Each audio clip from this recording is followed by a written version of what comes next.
Kasunod ng pagtama ng malakas na lindol noong nakarang linggo, naglitawan ng mga malalaking awang sinkhole sa ilang bayan ng Cebu.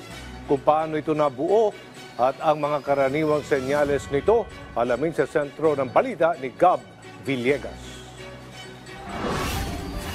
Kamakailan nang lumitaw ang tinatayang higit 30 sinkhole sa bayan ng San Remigio sa Cebu matapos ang pagtama ng magnitude 6.9 na lindol noong nakaraang linggo. Ayon sa hepe ng Land Geological Survey Division ng Mines and Geosciences Bureau na si Dr. Carlo Quiaño, may kaugnayan ang lindol sa paglitaw ng sinkhole sa lugar. Ipinaliwanag ni Dr. Quiaño kung paano nagkakaroon ng sinkhole. Ito po ay basically butas na nabubuo dahil sa paglubog ng surface ho, okay? So lumulubog ito dahil yung sa ilalim ay unti-unti po itong natutunaw ng tubig ulan. Ang tubig ulan po ay sinasabi natin as slightly acidic. Ang limestone ho na bato na karaniwang nag-ohos itong mga sinkhole ay siya ay very prone ho sa mga pagtunaw ho dahil sa pag-react niya sa tubig ulan. So pag lumalaki po ang underground space o tinatawag nating mga kuweba at hindi na kinaya ng lupa sa ibabaw ang bigat, okay? Dahil sa siyempre pag naglalagay tayo mga load o kaya may mahina na talaga, manipis na po yung lupa sa ibabaw, nagaganap ang pagguho kaya nagkakaroon po tayo ng sinkhole. Sinabi pa ni Dr. Quiaño na mahalaga ring magkaroon ng mga geophysical survey para malaman kung may posibilidad na may sinkhole sa ilalim nito.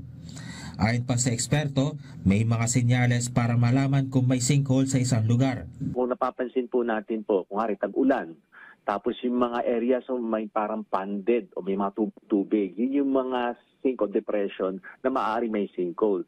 Pangalawa po, pag tinitingnan natin may mga bitak-bitak, tapos nagkakaroon mga bitak, tapos unti-unting pansinin natin na parang bumaba yung lupa, isang yung indication na may kuweba sa ilalim at maaari po ito maging sinkhole. Yun po yung mga karaniwan na mga senyalis po. Ipinaliwanag naman ni Quiaño ang panganib na dulot naman ng liquefaction. Ito ang liquefaction ay karaniwang nangyayari kapag nagkakaroon nga po ng lindol, lalo na kung malakas po ito. So kung alam po natin sa ilalim may tubig, yung groundwater lalo na kung ang groundwater ay napaka-shallow po. So kapag ito ay naiyanig na malakas na lindol ang isang lugar, yung mga sediments mga particles sa ilalim siyempre nagbabanggaan, in the process na i-squeeze out po yung tubig sa ilalim kaya naliliquefy po yung ibabaw.